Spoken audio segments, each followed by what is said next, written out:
CQFD, c'est aujourd'hui, c'est sur Poésie, et c'est le ministre des Outre-mer qui s'y colle.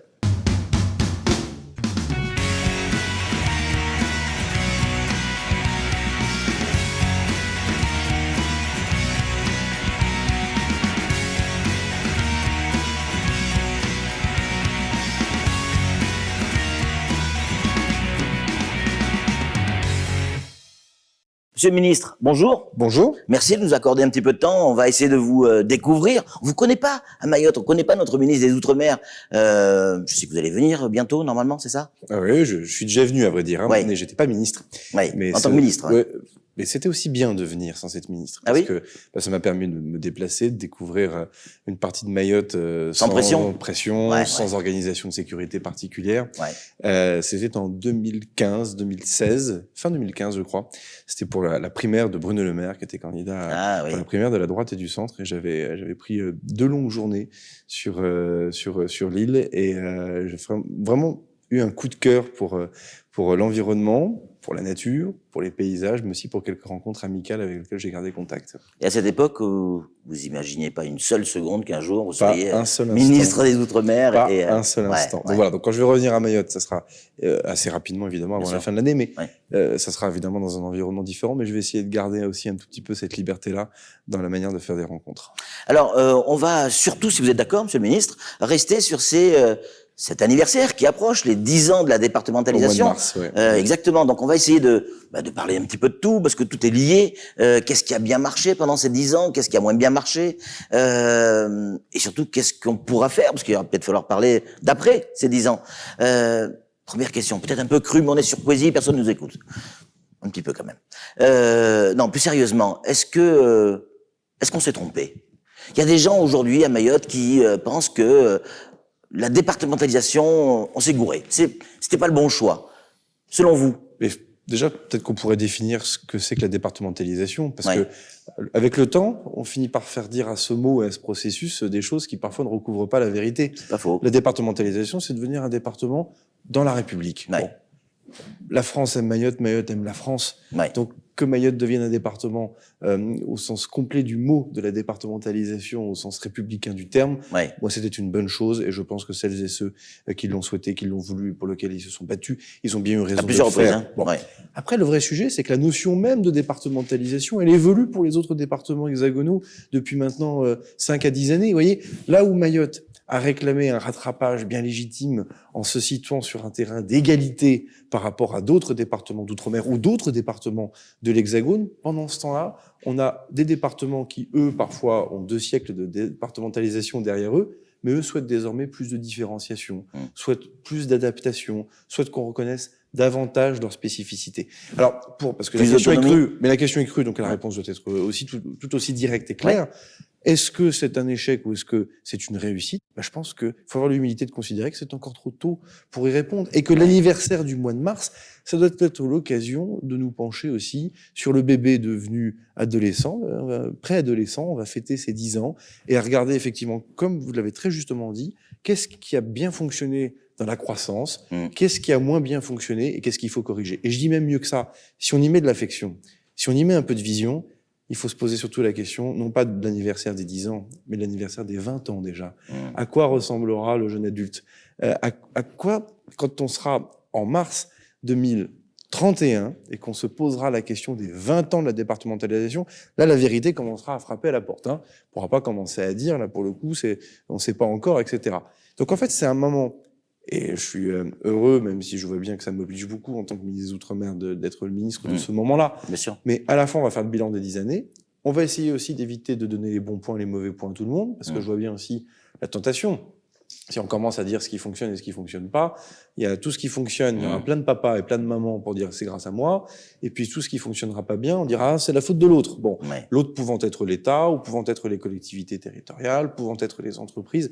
Moi, je pense que si on fête un anniversaire, c'est qu'on est tous ensemble autour d'une table et qu'à un moment donné, on regarde les choses avec le sens de l'intérêt général. C'est vrai, monsieur le ministre. Voilà, il va falloir quand même pointer du doigt ce qui a pas marché, parce que je compte bien le faire. Voilà, parce que il y a quand même nos concitoyens à Mayotte qui, pour certains, pas tous, pour certains, ne se sentent pas à l'aise dans ce département. Pas dans le département, mais dans ce département. Oui, mais ça, on revient à la, on a fait des erreurs à la part. question du cadre de vie, on revient à la question de l'immigration, on revient à la question va y venir. de la sécurité. Bien sûr. On revient à bon, bref. Donc ça, est-ce que déjà tout est lié à la départementalisation?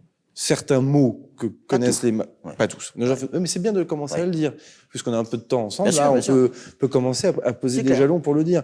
Est-ce que certains mots, et est-ce que certaines difficultés, on ne les aurait pas rencontrées de la même manière sans le processus de départementalisation? La réponse est oui. On va pas se raconter d'histoire, notamment sur les difficultés sociales, l'accès au chômage, qui malheureusement n'est pas une singularité mahoraise, pour se dire les choses très directement, etc. En revanche, sur l'immigration, sur le fait qu'à un moment donné, un rattrapage social, bienvenu pour les Mahorais, on y reviendra sans doute, ait pu créer des appels d'air sur l'immigration irrégulière, la réponse là aussi est oui. Et c'est là où il faut qu'on fasse le temps du diagnostic et qu'on regarde bien justement ce qu'on peut mettre sur la table. J'ai reçu les élus, vous le savez. Hein, il y a pas longtemps. J'ai voulu faire un point. Il y avait une actualité douloureuse, brûlante. La rentrée scolaire se profilait avec des difficultés que l'on connaît. Le Covid, il n'est pas complètement derrière nous, et vous voyez le niveau de vigilance qu'il faut avoir. Regardez comment les choses se déroulent actuellement en Guadeloupe, ou même dans certaines grandes villes dans l'Hexagone. J'ai eu un moment vraiment républicain avec tous les élus. Vous savez qu'ils étaient de sensibilités politiques différentes. Certains sont élus depuis très longtemps, d'autres sont élus de manière plus récente. Il y avait des représentants du département, il y avait des représentants des communes. J'ai vraiment fait attention à ce qui est tout le monde. C'est la moindre des choses. On a passé un long moment ici en mode langage cash. C'est aussi un peu mon tempérament. Et on s'est dit quand même un certain nombre de vérités. Moi, je souhaite que désormais les élus, justement pour l'anniversaire du mois de mars, puissent nous faire un certain nombre de propositions. Ils ont commencé à en faire.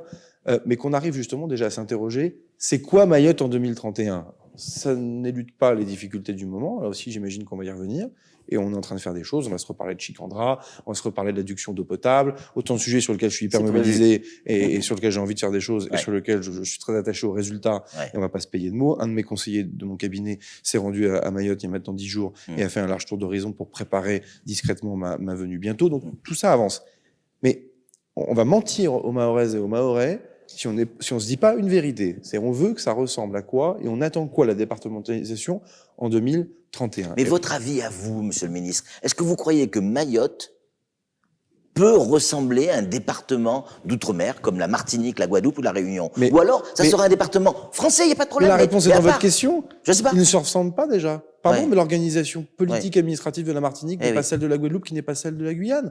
Et c'est ça, en fait, qu'on n'a pas assez dit. C'est que la départementalisation, elle a été regardée. En fait, elle est encore à construire. Parce qu'il y a deux moments. Il y a le moment du rattrapage. Comment on fait pour ressembler à un département comme les autres, pour faire vite? Bon.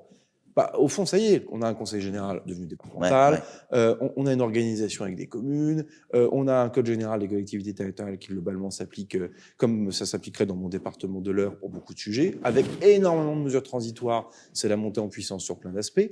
Mais regardez, je vais prendre un exemple hyper précis, hyper concret. On a déjà commencé à différencier. On a déjà commencé à faire en sorte que ce soit pas un département comme les autres. La recentralisation du RSA. La recentralisation, bah oui, mais ça c'est un point de différenciation intéressant. Croyez-moi, ça soulage les conseillers départementaux de Mayotte aujourd'hui, hein, parce que quand on fait un budget avec le RSA ou sans le RSA, c'est pas pareil. C'est l'État qui l'a récupéré. Moyennant quoi, et ça c'est important que celles et ceux qui nous regardent ce matin en soient conscients. Depuis qu'on a fait la recentralisation du RSA à Mayotte, qu'est-ce qui s'est passé? Les Guyanais ont demandé la même chose en même temps, bien légitime d'ailleurs. Bon, on l'a fait. Le président de la République, d'ailleurs, est le premier à le faire, parce que si je veux bien tout ce qu'on veut, mais enfin, ça fait quand même des années que tout le monde gratte à la pote pour qu'on le fasse.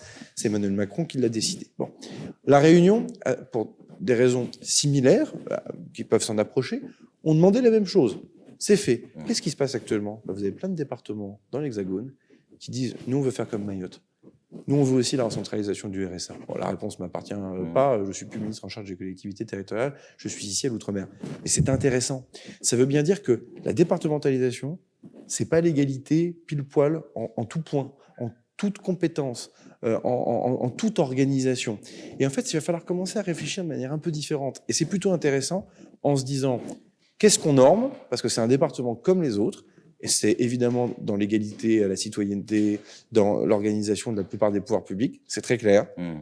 Mais qu'est-ce qu'on fait différemment qu'ailleurs? Et ça pose la question du rôle de l'État. On l'a bien vu sur les collèges, on l'a bien vu sur les écoles, on l'a bien vu sur les réseaux d'eau potable, sur lesquels on est quand même, l'État est obligé de faire des choses qu'on ne ferait pas ailleurs. Et ça me va très bien. Et croyez-moi, je continuerai d'y Mais dans l'éducation nationale également. Hein. Bien sûr, mais évidemment. Il y a des choses que l'État prend en charge qui... Et en même temps, peut-être qu'il va falloir commencer à différencier un certain nombre de choses, parce que peut-être qu'à Mayotte, il faut organiser aussi un peu les choses différemment pour tenir compte de ces spécificités-là. Est-ce que je peux le faire tout seul depuis la rue Oudinot? La réponse est non. Est-ce que je peux le faire sur un déplacement même plus ou moins long de 3, 4, 5, 6 jours, 7 jours, mettons?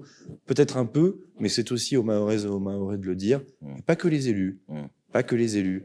Les représentations syndicales, sociales, environnementales, le patronat, enfin les entrepreneurs et celles et ceux qui créent de la richesse et qui créent de l'emploi. Voilà, moi j'ai vu la représentante du MEDEF de Mayotte, Carla Balthus, dans le cadre d'une délégation plus globale, parce que vous savez, les journées du MEDEF il y a pas très longtemps, et donc j'ai reçu l'ensemble du MEDEF ultramarin. Et pardon, mais il y a des gens qui ont des choses à dire, il y a des femmes qui ont des choses à dire. Il y a des personnes sur lesquelles aussi il va falloir qu'on leur redonne un peu plus la parole. Pour revenir sur cette histoire de département, Mansour Kamardine, notre élu LR à Mayotte, député, lui il dit qu'on n'a pas raté le département, qu'il fallait le faire, mais qu'on n'a pas mis les moyens qu'il fallait pour en faire ce qu'on voulait en faire.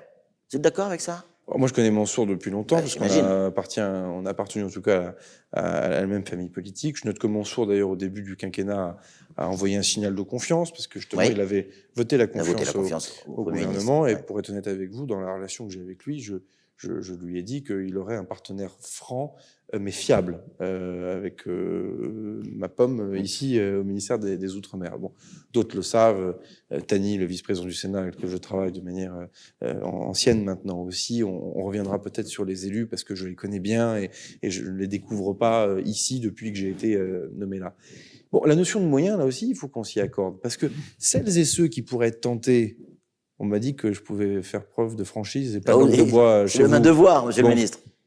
Si on ne fait pas nous-mêmes, nous, là, les gens qui sont intéressés à cette affaire, donc là, les personnes qui vivent à Mayotte, et le ministre en charge, etc. Si on ne fait pas un bilan franc et honnête de la départementalisation, c'est-à-dire que c'est sensement, quoi. D'autres vont le faire à notre place. C'est clair. Vous voyez ce que je veux dire? Complet. Et je vois bien, à quelques mois de l'élection présidentielle, comment quelques-uns auraient peut-être intérêt à se servir de Mayotte, non pas pour défendre les intérêts des Mahoraises et des Mahorais, dont certains se foutent éperdument, mais en prenant l'exemple de Mayotte, en disant, voyez, cette départementalisation, c'est l'erreur tant de Jacques Chirac, que de Nicolas Sarkozy, que de Lionel Jospin, que de François Hollande, et que désormais d'Emmanuel Macron. On voit bien que ça a conduit à une fuite en avant en matière d'immigration, etc. Je ne veux pas que ce discours monte dans l'Hexagone. Et croyez-moi, Madame Le Pen et quelques autres sont évidemment en embuscade pour se servir de Mayotte, se servir du malheur parfois qui s'abat sur Mayotte pour essayer de faire de la politique nationale. Donc, pour répondre à Mansour, faut aussi s'accorder sur c'est quoi réussir la départementalisation. En tout cas, je vois bien comment il ne faut pas la rater et qu'il y a encore des choses à traiter très vite pour qu'elle ne soit pas ratée. C'est une absolue évidence. On s'en est parlé. Je crois que la question actuellement de l'adduction d'eau potable est un exemple très concret. On ne peut pas comprendre qu'un département français depuis 10 ans ait autant de problèmes de fuite ou d'adduction d'eau. Bon, et en même temps, on a à peu près les mêmes partout, les fuites. Ça dépend. Il y a l'adduction et la production d'eau potable est un sujet, mais aussi la distribution, parce que tout ça, malheureusement, au bout d'un moment se lie. Il y a des territoires dans lesquels on produit plus d'eau et malheureusement, il y a trop de fuites. Il y a des territoires sur lesquels on cumule les deux, et typiquement à Mayotte, on peut cumuler les deux, avec en plus une augmentation de la population qui fait que on a besoin de plus d'eau dès lors que la population augmente. Enfin, là aussi, il faut se dire la vérité sur l'eau. L'eau, c'est pas une compétence de l'État. Non, mais faut le dire parce que. Oui, c'est pas une compétence de l'État. Sauf que si à un moment donné la population n'a plus à boire, c'est l'État qui va devoir prendre les choses en main. Voilà, vous rentrez dans le bon débat. C'est que il faut qu'on dise bien droit dans les yeux à tout le monde que l'eau potable en France, ça n'a jamais été l'État. Mais même dans l'Eure, chez moi, ça n'a jamais été l'État. Ça a toujours été une compétence décentralisée. Ça a toujours été les communes, les syndicats de communes, des régies communales, etc. Oui, mais on construit tout ça. Mais attendez, on n'est pas prêt encore. Je rassure tout de suite. Si, l'État sera toujours au rendez-vous pour évidemment protéger les populations à Mayotte. Donc évidemment qu'on fait du rattrapage. Plan de relance, on met 40 millions d'euros sur les réseaux d'eau. Il ne faut pas vous inquiéter, on le fait. Je dis juste qu'il faut bien essayer. La citoyenneté, c'est aussi une dimension de vérité et d'éducation aussi sur qui fait quoi. Quand on vote aux élections municipales, on doit savoir pourquoi on vote. Quand on va voter aux élections départementales au mois de mars, on doit savoir sur quelles compétences on vote. Puis quand on va voter pour le président de la République en avril et mai 2022, on doit aussi savoir pourquoi on vote. Et quand on votera aux législatives en juin, on devra aussi savoir pourquoi on vote. L'eau, c'est une compétence du bloc communal sur lequel le conseil départemental peut aider et sur lequel l'État peut accompagner. Ça renvoie pas la patate chaude au maire, parce que j'ai été maire moi-même, donc je vais pas commencer à jouer à ce jeu-là. Mais rien que de le dire, déjà, ça permet aussi de dire quelques vérités sur l'organisation des choses. J'aurai l'occasion de rediscuter avec les élus, dont le député Kamardine et quelques autres. La notion des moyens, sur le débat sur les moyens, moi, je suis prêt à l'avoir. Très objectivement, je suis prêt à l'avoir. Mais si on se regarde droit dans les yeux, on sait très bien que sur certains sujets, c'est pas qu'une affaire de moyens. C'est clair. Vous restez avec nous si vous êtes d'accord. Si je suis plus là après, c'est que je suis parti. On va tourner une page de pub et on va se retrouver juste après pour évoquer. On va revenir sur le problème de l'eau, ce côté où certains Mahorais se sentent mal à Mayotte actuellement et certains quittent Mayotte. On va en parler dans un instant. La pub sur Cauzy.